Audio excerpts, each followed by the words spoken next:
बिस्मिल्लाहिर्रहमानिर्रहीम। अस्सलाम वालेकुम नाजरीन, आप यूट्यूब चैनल देख रहे हैं, मैं इमरान खान हूँ। नाजरीन, पाकिस्तान का जो तजारती मुआहदा उसकी चीज़ें अब सामने आना शुरू हो गई हैं। वज़ीर आज़म मुबारकबादें दे रहे थे, लेकिन जो हकीकत है वो ये है कि पाकिस्तान के ऊपर अमेरिका ने 19% टैरिफ लगा दिया है।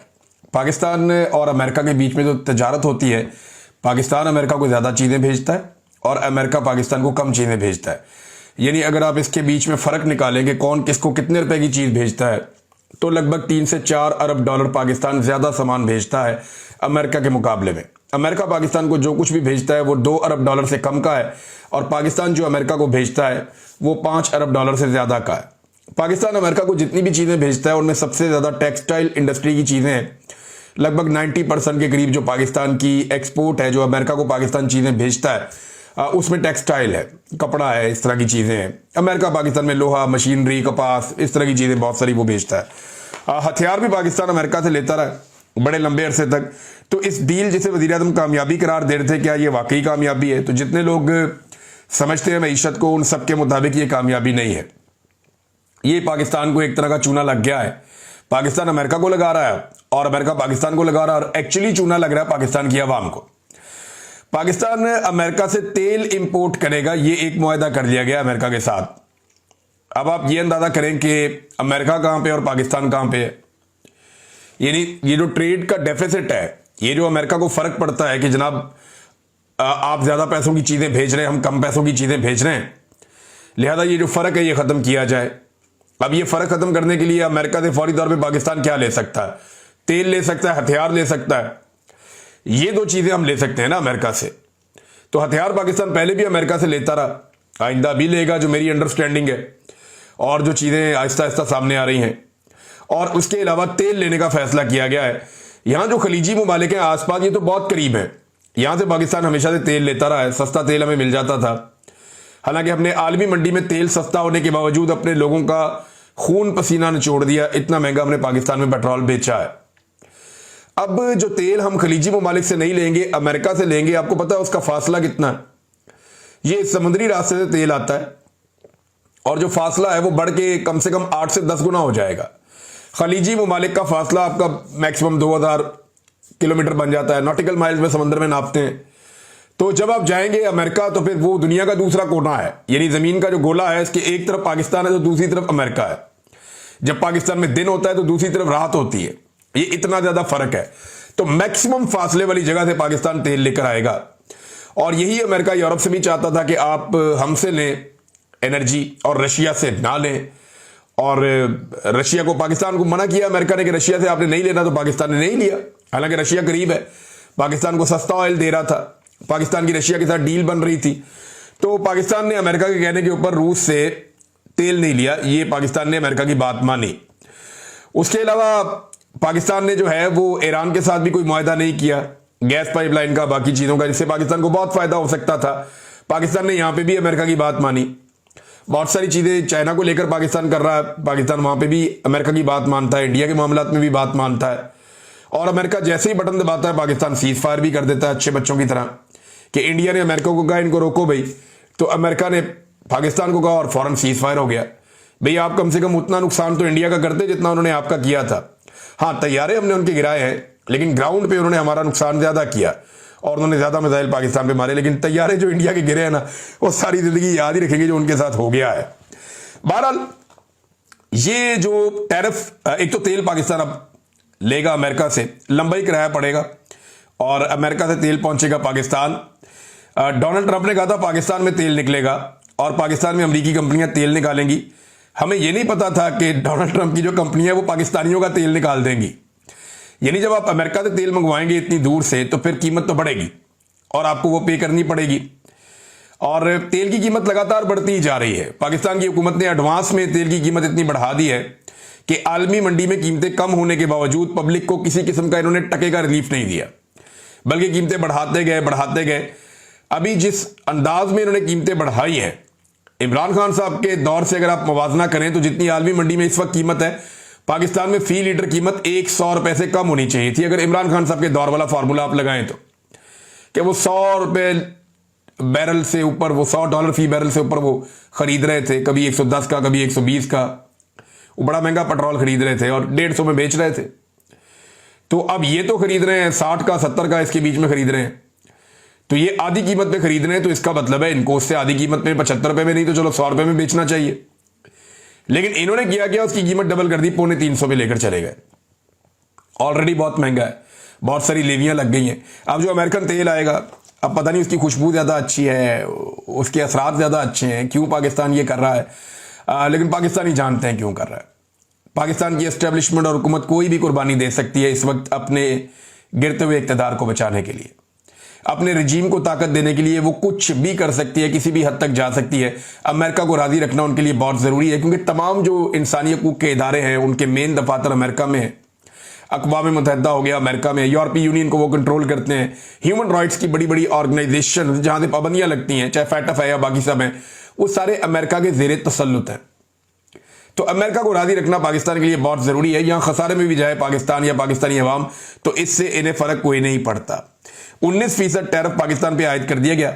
माजी में ये क्या था, सीनियर सहाफ़ी हैं खालिद जमील साहब ये बताते हैं, अमेरिका ने पाकिस्तानी तजारती अशिया पर 19% टैरिफ आयद कर दिया है।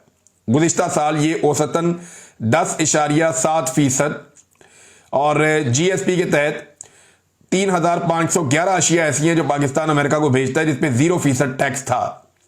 ये टैरिफ होता क्या है, पहले जरा आप ये समझ लें।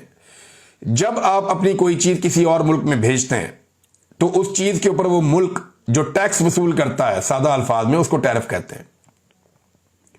ये टैरिफ दो वजूहात हैं कि कोई हुकूमत या कोई मुल्क इसको क्यों वसूल करता है। नंबर एक, वो ये चाहते हैं कि उनके पास जो टैक्स की आमदन है वो बढ़ जाए।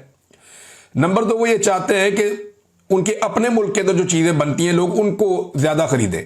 मिसाल के तौर पे अगर पाकिस्तान अपनी गाड़ियां बनाता है तो पाकिस्तान की कोशिश होगी कि बाहर से आने वाली गाड़ियों के ऊपर ज़्यादा टैक्स लगा दें, ज़्यादा टैरिफ लगा दें, ताकि बाहर वाली गाड़ियां महंगी हो जाए और अपनी गाड़ियां सस्ती मिलेंगी तो लोग अपनी गाड़ियां मार्केट में खरीदेंगे। यही अमेरिका का फॉर्मूला है इन चीज़ों को लेकर। तो अब 19% टैरिफ पाकिस्तान पे लगा दिया गया। पहले कुछ चीज़ों पे 10% था और 3511 अशिया पे 0% था। लेकिन पाकिस्तान ने नोबेल इनाम का ऐलान किया, फिर जनरल कुरेला को जो है वो निशान इम्तियाज बी मिलिट्री का उससे नवाजा गया। मादनियात का जो है वो बड़ा ये कहा गया कि जनाब सारी मादनियात आपकी हैं, आप रेयर अर्थ मिनरल्स जो आपको बहुत ज़रूरी चाहिए फ्यूचर के लिए वो आप यहाँ पाकिस्तान से ले सकते हैं। और 0% टैरिफ की पाकिस्तान ने पेशकश भी की, लेकिन अमेरिका ने 8.3% इजाफी टैरिफ पाकिस्तान पे लगा दिया।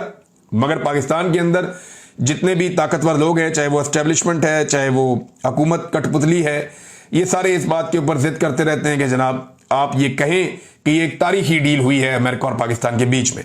हालांकि बहुत सारे और मुल्क हैं जहां पे ये डील ऐसे नहीं हुई। मिसाल के तौर पे अफगानिस्तान के साथ अमेरिका ने यही टैरिफ 15% रखा, तुर्की पर भी 15% रखा और मिस्र पर भी 10% रखा।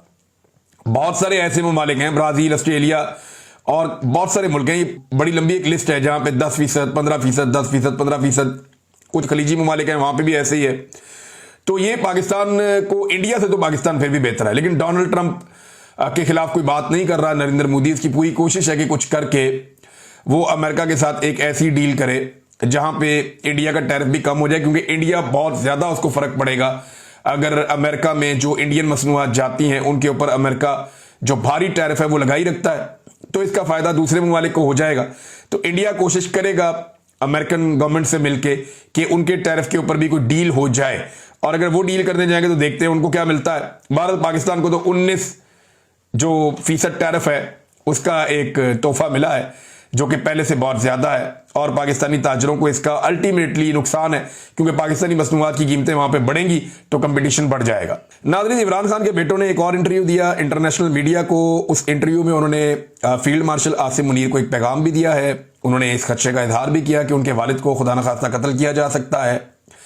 उनसे यह भी पूछा गया कि आप अगर पाकिस्तान जाते हो आपको गिरफ्तार किया जाता है, फिर ये चीज़ों पे भी बात हुई। फील्ड मार्शल को उन्होंने एक पैगाम भी दिया बड़ा क्लियरली। इंटरव्यू जो है वो आज के दिन में नशर हो जाएगा और इस पे वो डेमोक्रेसी का पैगाम दे रहे हैं, मैंडेट के एहतराम का पैगाम दे रहे हैं। वो इंटरव्यू आता है तो उसकी तफसीलात आपके सामने रखेंगे, लेकिन इमरान खान साहब के बेटे कोशिश कर रहे हैं कि दुनिया तक वो ये आवाज़ पहुंचाएं कि उनके वालिद के साथ ज्यादती हो रही है और उनके वालिद के खिलाफ जो ज्यादतियां हो रही हैं उन पर आलमी सतह पर बाकी लोग भी आवाज़ उठाएं, ताकि पाकिस्तान की मिलिट्री एस्टेब्लिशमेंट पर दबाव बढ़े और वो इमरान खान को छोड़ने का फैसला करें या इमरान खान को छोड़ने पर मजबूर हो जाएं। इमरान खान साहब के बेटों ने अपने वीज़े अप्लाई कर दिए हैं पाकिस्तान के लिए। और ये पाकिस्तान की जो एम्बेसी है लंदन में, वहाँ पे उन्होंने वीज़े अप्लाई किए जो फैमिली के ज़राए उनके मुताबिक, और वीज़े अप्लाई हुए अभी चंद दिन हो गए हैं, मगर वजारत दाखिला में ये मामला अटका हुआ है और अभी तक पाकिस्तानी वजारत दाखिला की जानिब से क्लियरेंस नहीं आई, जिस बिना पर अभी तक इमरान खान साहब के बेटों को वीज़े इशू नहीं किए गए। एक तरफ सब लोग कहते हैं जनाब इमरान खान साहब के बेटों को हक है वो आ जाएं, कभी कहते हैं आएंगे तो पकड़ लेंगे, सब अपनी अपनी बात करते हैं। उन्होंने वीज़े अप्लाई किए, इसका मतलब है वो आना चाहते हैं। पाकिस्तान की हुकूमत फिलहाल उन्हें वीज़े जारी नहीं कर रही और उनकी फैमिली ने अब ये बात डिस्क्लोज कर दी है कि इमरान खान के बेटों के वीज़े जारी नहीं किए जा रहे। इमरान खान साहब का जो पैगाम है 5 अगस्त के हवाले से, क्योंकि 5 अगस्त को 2 साल पहले उन्हें गिरफ्तार किया गया था, सलमान अकरम राजा साहब ने बड़ा क्लियरली कैटेगोरिकली उनका पैगाम पहुंचाया। उन्होंने कहा जी कोई तसादुम नहीं है, कोई टकराव नहीं है, हम कहीं निकल कर इकट्ठे होकर जाने नहीं वाले। इमरान खान का पैगाम यह है कि 5 अगस्त को इस मामले को पीक पर ले जाओ, पूरे मुल्क के अंदर एक तहरीक की तरह इस मामले को फैलाएं। और उसमें इमरान खान साहब ने कहा कि निकलें सारे के सारे अपने घरों से बाहर, कोई जरूरत नहीं है, कोई इस्लामाबाद की तरफ नहीं जा रहा, कोई किसी और शहर की तरफ मार्च नहीं कर रहा। जो जो लोग जिन जिन शहरों में, जिन जिन देहातों में, जिन जिन इलाकों में रहते हैं, वो अपने अपने इलाकों में निकलकर बाहर रैली निकालें, एहतजाज करें, धरना दें, उस दिन अपनी ताकत शो करें रियासत के सामने पाकिस्तान के अवाम। जैसे 8 फरवरी को अवाम ने एक बहुत बड़ा धचका लगाया था पाकिस्तान की मिलिट्री एस्टेब्लिशमेंट को और पाकिस्तान की रियासत को, और एक बदनुमा दाग शिकस्त का उनके माथे के ऊपर लिख दिया कि पाकिस्तान की अवाम जो है वो एस्टेब्लिशमेंट को तनहा भी शिकस्त दे सकती है, निहत्ती शिकस्त दे सकती है। तो अवाम में तो ताकत बहुत होती है ना, तादाद बहुत बड़ी होती है, और यही तो मालिक है असल पाकिस्तान के।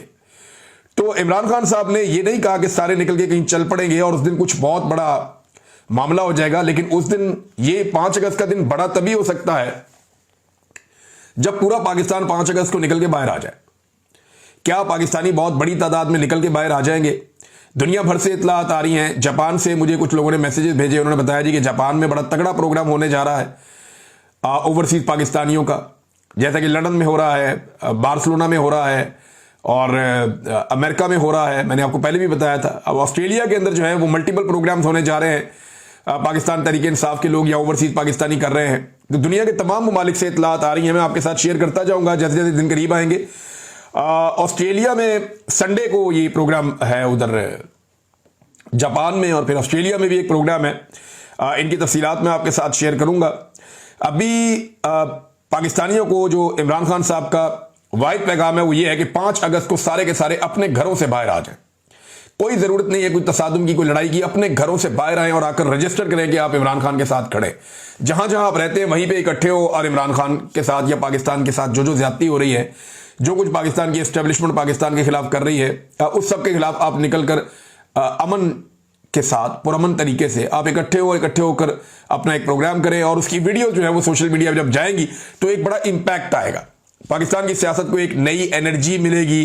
इलेक्शन के बाद से लेकर अभी तक मामला डाउन हुआ नहीं, तो ये मामला डाउन होगा भी नहीं। एक बहुत बड़ा खतरा है नाज़रीन, मुझे एक मेरे सोर्स ने बताया और उसने ये क्लेम किया।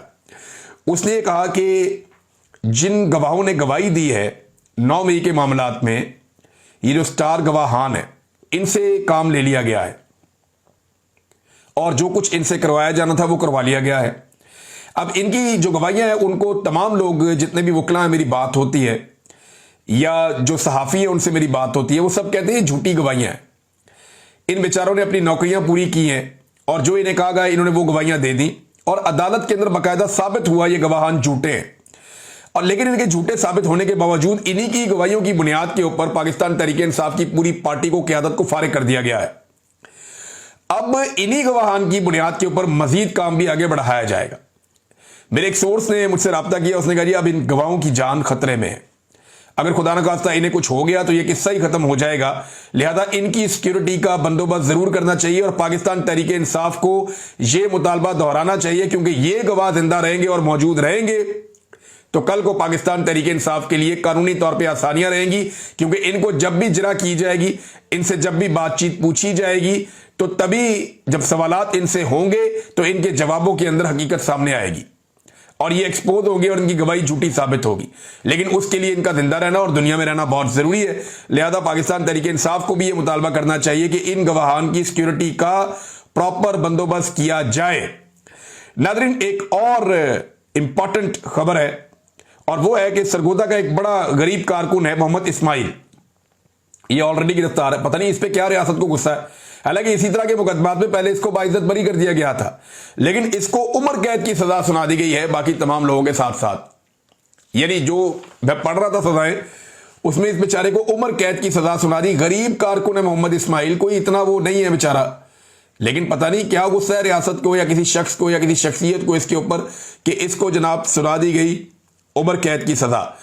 और ये तो नादरीन आ गया जो इमरान खान साहब ने एहतजाज का ऐलान किया है, उसके हवाले से तैयारियां हो रही हैं। अब चंद दिन बाकी हैं, देखते हैं कि 5 तारीख तक मोमेंटम कहां पहुंचता है। नादरीन, अल्लामा राजा नासिर अब्बास साहब ने बड़ी सख्त बातें की हैं, लेकिन जो एलामिया जारी हुआ ऑल पार्टीज कॉन्फ्रेंस में से वो बहुत इंपॉर्टेंट है। एलामिया 2 रोजा एक कॉन्फ्रेंस हुई थी, ऑल पार्टीज कॉन्फ्रेंस। हुकूमत ने बड़े रोड़े अटकाए, लेकिन इसके बावजूद वो कॉन्फ्रेंस हो गई, कामयाब हो गई। और उसमें से जो एलामिया है उसकी अहम नुकात मैं आपको पढ़ के सुना देता हूं। तहरीक तहफ़्फ़ुज़ आईन पाकिस्तान की 2 रोजा ऑल पार्टीज कॉन्फ्रेंस इख्तिताम पजीर हो गई, मुश्तरका एलामिया जारी किया गया। महमूद खान अचकज़ई की मेज़बानी में कॉन्फ्रेंस इस्लामाबाद में वाइस चेयरमैन जो है वो मुस्तफ़ा नवाज की रहायशगाह पर मुनक्कद हुई। एलामिया जो जारी हुआ वो ये है, इस्लामाबाद इंतज़ामिया की जानिब से कॉन्फ्रेंस की बुकिंग कैंसिल करने की भरपूर मजम्मत की गई। हुकूमत का ये इकदाम शहरियों के आइनी और कानूनी हुकूक पर हमला है। कॉन्फ्रेंस में मुल्क की आइनी, सियासी और माशी सूरत-ए-हाल पर गहरी तशवीश का इजहार किया गया। किसान बदहाल है, तनख्वाहदार तबका टैक्सों के बोझ तले दब चुका है, कारोबारी तबका अपना सरमाया बैरून मुल्क मुंतकिल करने पर मजबूर है। मुल्क में गुर्बत की शरह 45% तक पहुंच चुकी है। मतवसत तबके की कुव्वत खरीद में 58% कमी वाक़ हुई है। बेरोजगारी की शरह 22% हो चुकी है। नौजवानों में 30% से जायद है। पाकिस्तान की तारीख में इतनी संगीन सूरत-ए-हाल पहले कभी नहीं देखी गई थी। उसके अलावा बुशरा बीबी इमरान खान साहब के खिलाफ जो कुछ किया जा रहा है रियासत की जानिब से, उसकी भी मजम्मत की गई है। और ये जिस तरीके से सजाएं दी गई, इसको स्याह दिन करार दिया गया है पाकिस्तान तहरीक इंसाफ की क़यादत को। तो एक बड़ा तफसीली एलामिया है जो जारी किया गया है। अल्लामा राजा नासिर अब्बास साहब ने जो इसमें नुकात उठाए, उन्होंने कहा पाकिस्तान का आइन मुअत्तल है और रियासत के तमाम सतून ढह चुके हैं। ये पार्लियामेंट बैठने के काबिल नहीं रही। पीका एक्ट कौन लाया, सियासतदानों को अगवा कौन करके अपनी आइनी तरमीम कराता है, मादनी ज़खायर का मालिक कौन है, गिलगित बल्तिस्तान को मकबूजा कश्मीर बनाया हुआ है, 80,000 सिविलियन मुल्क के अंदर जंग में किसने मरवाए हैं, इमरान खान 2 साल से जेल में है। ये बड़े सख्त अल्फाज इस्तेमाल किए अल्लामा राजा नासिर अब्बास साहब ने। और एक और इशू भी है जिसको आजकल ये हाईलाइट कर रहे हैं, स्पेशली जो ज़ायरीन ने जाना था ईरान में, वो कहते हैं जी अरबों रुपए लोगों ने खर्च कर दिए, अब उन्हें जाने से रोक रहे हैं। तो ये काफिला लेकर जाने की बात भी कर रहे हैं कि कराची जाएंगे, वहाँ से ज़ायरीन का एक बड़ा काफिला लेकर ये निकलेंगे ईरान के लिए। अब ये गवर्नमेंट के लिए एक नया चैलेंज खड़ा हो गया है। उमर अयूब साहब ने बड़े सख्त अल्फाज इस्तेमाल किए हैं। ये अल्फाज मैं आपको सुनाता हूँ जो उमर अयूब साहब ने, जिस जज ने सजा दी है उसके बारे में उन्होंने क्या कहा, ये सुनिए जी। जज को कहता हूं कि शर्म आनी चाहिए तुम्हें कि तुम जिस तरह के तुमने ये फैसला सुनाया है, जिस दिन तुम मरोगे और तुम्हारी मैयत को कब्र में उतार रहे होंगे, उस दिन से तुम्हें खौफ नहीं है बेशर्म आदमी। उसका खानदान भी उसका चेहरा देखे, उसका मकरूज चेहरा देखे और कहे शर्म आनी चाहिए कि हमारा खानदान में ऐसा जज है कोई। तो बड़े सख्त अल्फाज बोले उमर अयूब साहब ने। बाकी लोग भी अब गुस्सा कर रहे हैं और पाकिस्तान में सभी जानते हैं कि ये कौन कर रहा है, केसेस कौन चला रहा है। जज बेचारे जो है उनको तो मिल जाता फैसला, वो कर देते हैं। हालात अदलिया के बड़े पतले हैं। अब नाजरीन जो ऑपरेशन चल रहा है बाजोड़ में, उसके खिलाफ लोग मुतहर्रिक हैं, बहुत ज़्यादा मुतहर्रिक हैं। बाजोड़ में लोगों ने अपने घरों की छतों के ऊपर सफ़ेद झंडे लगा दिए हैं और वो ये उम्मीद कर रहे हैं कि उनके ऊपर दोबारा अटैक ना किया जाए। मगर 4 दिन के लिए बाजोड़ में और मुख्तलिफ वज़ीरिस्तान के इलाकों में कर्फ्यू नाफिज कर दिया गया है।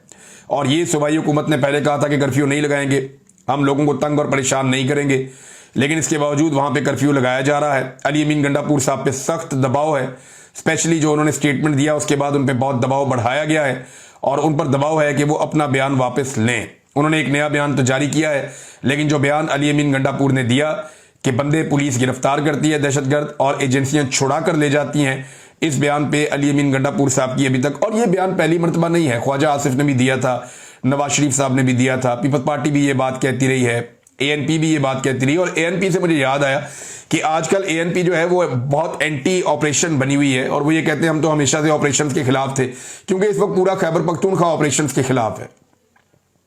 पूरा खैबर पख्तूनख्वा ये कहता है कि ऑपरेशन हम नहीं होने देंगे, और ऑपरेशन से जो नुकसानात होते हैं उनका अजाला कभी नहीं होता। 20-21 ऑपरेशन हो गए, हमें कुछ नहीं मिला, बल्कि हम तबाह हो गए, और दोनों फरीकैन फिर भी मौजूद हैं, यानी फौज भी वहां मौजूद है, और उनके वसाइल और उनके इलाके और उनके जो कंटोनमेंट्स है वो भी बड़े हो जाते हैं।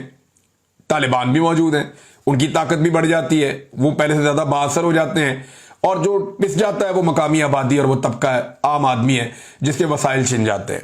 अब इस पे माजी में ये जो एक दावा किया गया एमएल वली खान साहब की जानिब से कि ये लोग बहुत एंटी ऑपरेशंस हैं, इस पे मैं जरा ये एक तकरीर जो है वो सुनाता हूं आपको। असवंद यार वली साहब जो वालिद हैं अहमद वली खान के, वो ऑपरेशंस के बारे में कुछ अर्सा पहले जब ऑपरेशंस हो रहे थे तो वो क्या कहते थे, जरा ये आप सुनिए।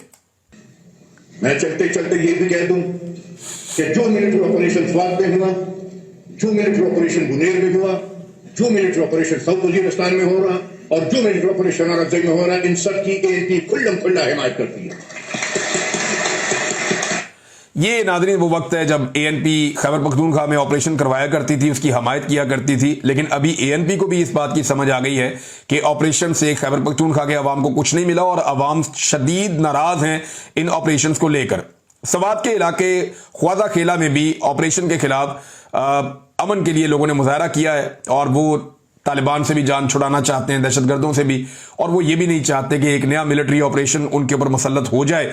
अब ये बड़ी अजीब और गंभीर सूरत हाल है, बड़ी कंफ्यूजन वाली सूरत हाल है कि ऑपरेशन के बगैर दहशतगर्दी कैसे खत्म होगी।